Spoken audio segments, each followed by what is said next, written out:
Walsall head into the F.A.Cup on Sunday for the first round of the F.A.Cup, and we face Eastleigh in the televised clash. 2 p.m. kickoff, I think that was right. What do we know about Eastleigh? Currently 12th in the National League, in a melee around Tamworth, Hartlepool, and the likes of Yeovil. But they're doing all right in the league. 4 unbeaten at home. Last 3 home games, 2-1 win over Morecambe, a 1-1 draw with Scunny, and a 1-1 draw with Solihull Moors. The only other game they played in the last 4 was Boreham Wood, and that was a 2-0 away defeat. So what do we know about the Eastleigh team? The most well-known is the keeper, Nick Townsend. He's 30 now.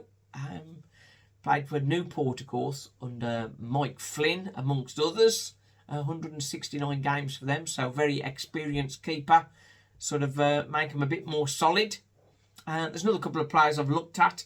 Temi Awika. He's 6'2", 26. Largely spent his time in non-league. 7 yellows in 15 games, including 1 red. But also likes to contribute going forward. 2 goals and 1 assist.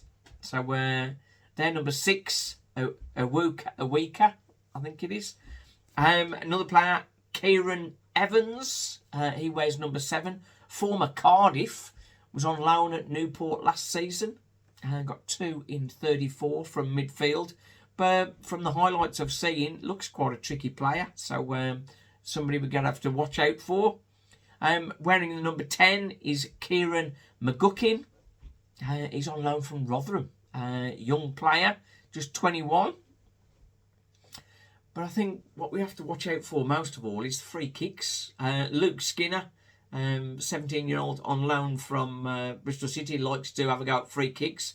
But Lloyd Humphries, 28-year-old Lloyd Humphries, formerly with Western-super-Mare, scored a bullet of a free kick against Morecambe.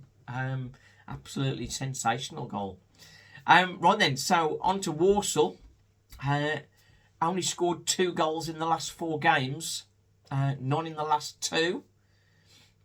We could forgive not scoring so many against Barrow because the former their keeper. But Cheltenham, and then last night against Chelsea under-21s, really struggling to put the ball in the net. Last night was quite a frustrating one.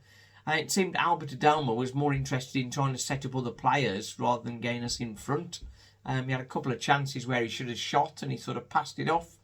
So that was a little bit frustrating. Jamil Matt, he had a good run out. He should have had 3 really. Several chances, 1 header in particular. Very disappointing.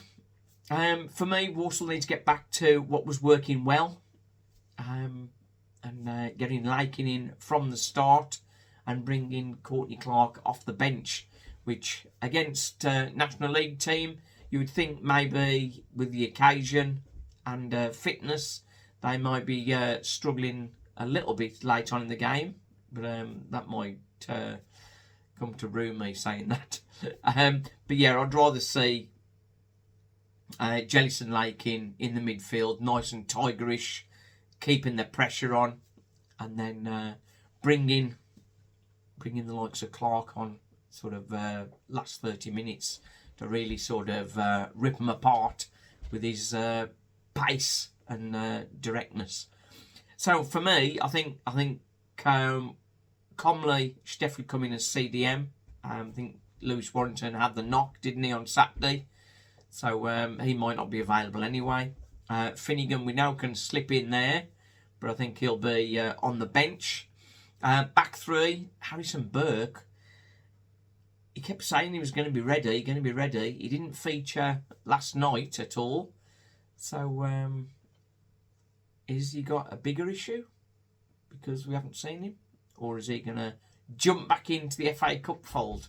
I think that's going to be Rico Brown, Aidan Flint and Evan Weir.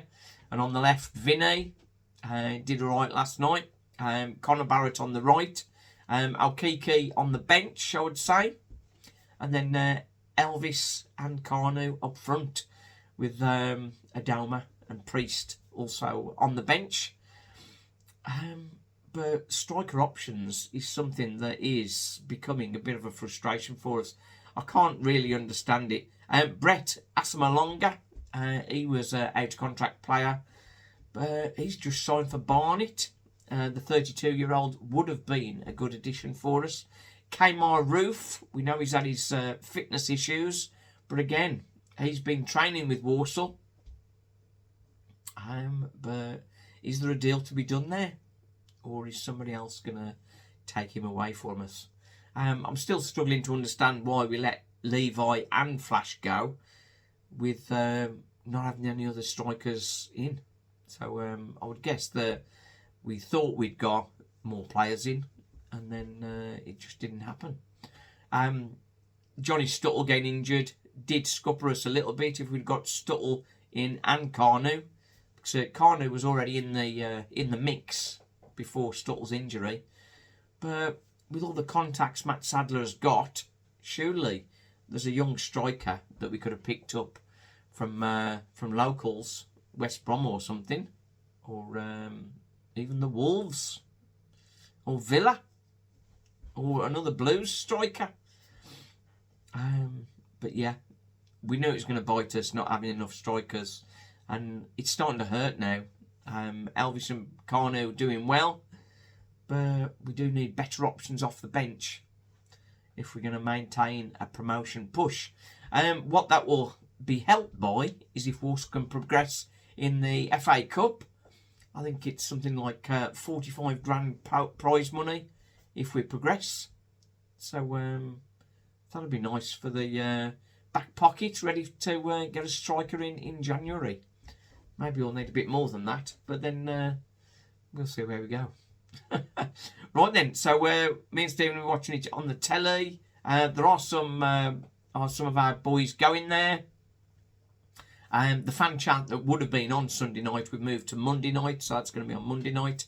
And final thing to talk about, my first stand-up show is tomorrow night, Thursday night, in Wolverhampton at Space.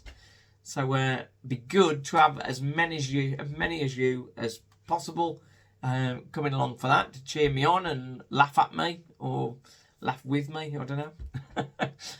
Yeah, so if you can get there, that would be really, really good. Walsall Fan TV, thanks for watching. I think we'll get through this one, but it's not going to be easy.